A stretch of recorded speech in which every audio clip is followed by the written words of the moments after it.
Hey guys, welcome back to this lecture series. Here we discuss about some previous year question of compiler design, and we try to understand like what is the approach of these questions to do in the exam, right? So here we discuss about the approaches and intuitions of the questions. So this is one of the question which is came into GATE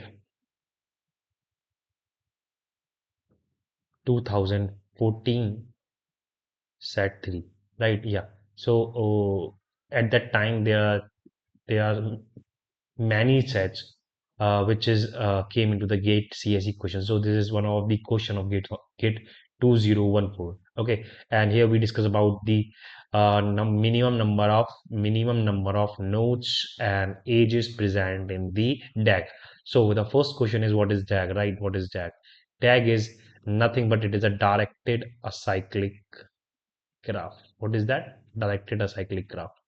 If you are not aware about the directed acyclic graph, we have a video in one of the playlists of compiler design in the same channel. We try to discuss about a directed acyclic graph in that lecture series very soon. Okay, so who knows DAG or lady? So this is question for them only, or yeah, or those who are not able to get what is directed acyclic graph. Those students are also understand by this question what is the directed acyclic graph. Okay, so here we need to find the minimum number of nodes and minimum number of ages, right? Minimum number of, so ऐसे questions में हमको question जो है हमको बहुत ही आराम से पढ़ना होता है, बड़ी इंट्यूशन से पढ़ना होता है कि हमसे क्या पूछा गया, right? What has to be asked in the question, right? So हमें minimum number of nodes and minimum number of edges पूछी गई हैं, राइट? सो इस तो मैं इस क्वेश्चन को ट्राई करूंगा, राइट, करने का। सो इस बेसिक ब्लॉक में मेरे पास कुछ स्टेटमेंट दे रखे हैं, like it is giving like 5 statement. So मैं कहूंगा कि मुझे अगर ग्राफ बनाना है तो मैं बी प्लस सी को ऐड करूंगा, राइट? तो क्या बनेगा? ए बनेगा, राइट? ए बनेगा। जब मैंने इसको कन्वर्ट किया तो मैंने ये चीज देखी कि बी प्लस सी दो जगह आ रहा है, राइट? तो जब मुझे minimum number of nodes create करने हैं तो मैं इसी को ही मान लूंगा कि ये भी डी है, राइट? ये भी डी है, ए और डी मेरे पास इक्वल है, राइट? आप चेक कर सकते हो, A equal to B plus C and D equal to B plus C आ रहा है। तो जब मैंने ये दोनों चेक करे, राइट, ये दोनों चेक करे तो मुझे दिखाई दिया कि ए और डी मेरे पास इक्वल है, तो मैं यहाँ पे ए कॉमा डी लिख लूंगा क्योंकि मुझे मिनिमम नंबर ऑफ नोड्स चाहिए। सेकंड स्टेटमेंट जो है वो है C equal to A plus D, right? C equal to A plus D, तो कह रहा है कि सेम इस दोनों नोड्स की आपस में ही एडिशन कर दो। तो मैं क्या इसको इस तरीके से कर सकता हूँ, राइट? आप बताइएगा, इस चीज को गेट करिएगा, राइट? समझिएगा कि क्या मैं सही कर रहा हूँ नहीं कर रहा हूँ, राइट? तो ये क्या हो गया? ये हो गया सी, हो गया, ये हो गया सी, हो गया, राइट? ये हो गया सी। Then, fourth statement of this basic block says that E equals to D minus B, right? E equals to D minus B. So it is says that E equals to D minus B. So it is D, it is B, and this is equals to E, right? This is equals to E. And E plus B is equals to A, right? E plus B equals to A. This is A, right? So we have seen that there are two A's on left hand side, right? Their left hand side two is, and the both definitions are different. The first he said that a equals to b plus c, right? B plus c, and the last a or second a we can say that equals to a equals to e plus b. So दोनों definitions are different, right? Both are definitions are different. सो मैं check करता हूँ कि क्या ये सही है या नहीं है, right? As of now we ignore this thing, right, कि दोनों इक्वल है, but we have a intuition, we have a gut feeling, right? हमको समझ में आ जाएगा कि शायद मैंने कहीं ना कहीं गलत किया है। फिर भी इसको हम नजरअंदाज करेंगे और आगे बढ़ेंगे। तो हम चेक करेंगे कि मेरे पास कितने नोट्स आए, कितने एजेस आएंगे। तो मेरे पास एक नोट, दो, तीन, चार, पाँच, छः, 6 नोट्स मेरे पास आ गए, राइट? एंड 1 2 3 4 5 6 7 8 8 मेरे पास एजेस आ गए, राइट? 8 एजेस आ गए। ऑप्शन चेक करो, राइट? तो 6 नोट्स तो है मेरे पास, राइट? 6 नोट तो हैं, लेकिन 8 एजेस कहीं नहीं है। 8 एजेस मेरे पास कहीं नहीं है, राइट? कहीं पे भी नहीं है। तो ये तो मेरा एक तरीका हो गया सोचने का कि मैंने इस तरीके से सोचा। जब मेरे पास 6 नोट्स आ गया तो मेरे को ये लगेगा कि 50% चांसेस इस ऑप्शन के आने के हैं, लेकिन क्योंकि मेरे पास एजेस करेक्ट नहीं आई हैं तो मैं सेकंड अप्रोच को ट्राई कर सकता हूँ। अभी मेरे पास फर्स्ट अप्रोच हो गई है जो कि मेरे पास फेल हो गई, राइट? वो जो कि फेल हो गई है। सेकंड अप्रोच को ट्राई करते हैं, क्या सेकंड अप्रोच हो सकती है इस चीज के लिए। Sorry. So second approach try करता हूँ। अब इस अप्रोच के अंदर let me right this thing, right? A equals to B plus C equals to A plus D equals to B plus C equals to D minus B, A equals to E plus B, right?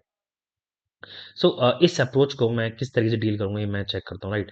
अब आप देखोगे कि right ये इसके ऊपर dependent है, ये इसके ऊपर डिपेंडेंट है, ये इधर डिपेंडेंसी क्रिएट करेंगे, राइट?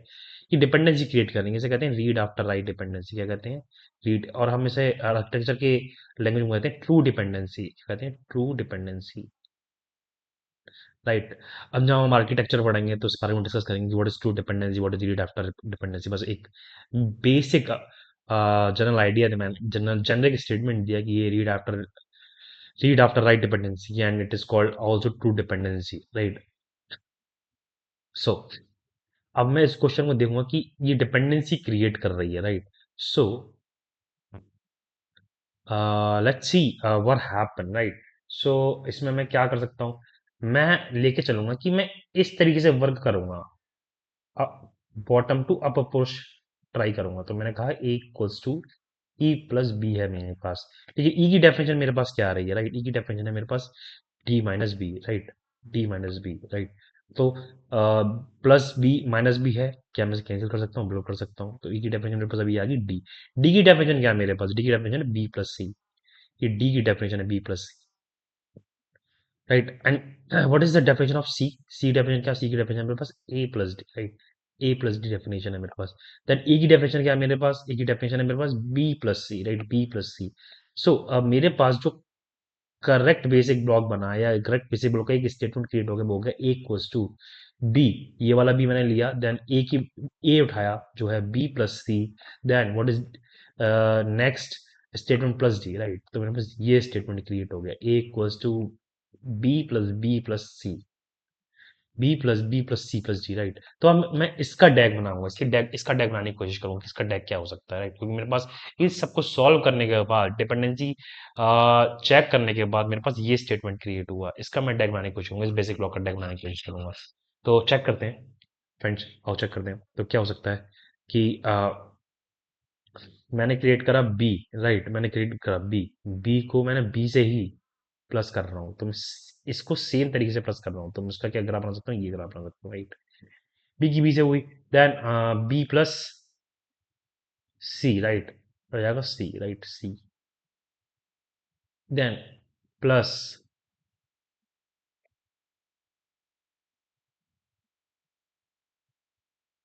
D, right? और इसको मैंने कह दिया कि ये है ए। ये पूरा ही सेंटेंस क्या है? ए है।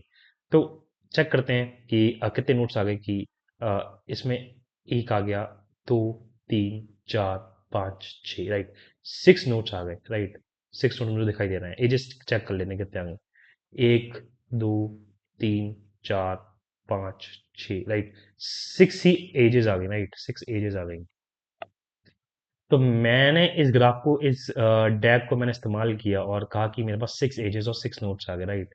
अब मैं फिर ऑप्शन की तरफ जाता हूँ, चेक करता हूँ, हाँ 6 एजेस और 6 नोट्स में दिखाई दे रहा है, राइट? ये 6 नोट्स है मेरे पास, ये 6 नोट्स है मेरे पास, ये 6 एजेस है। तो 50% मेरे पास चांसेस था कि यही आंसर आया, और 100% क्लियर हो गया कि हाँ यही आंसर है, राइट? यही आंसर है। तो इसका आंसर आ गया option A is correct answer.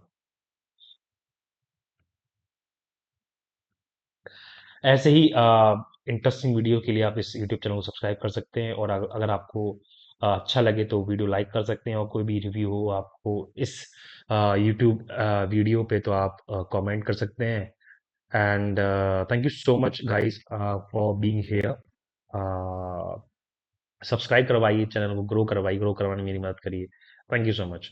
Bye, take care, and please connected with this YouTube channel for more these types of question. Okay, thank you very much.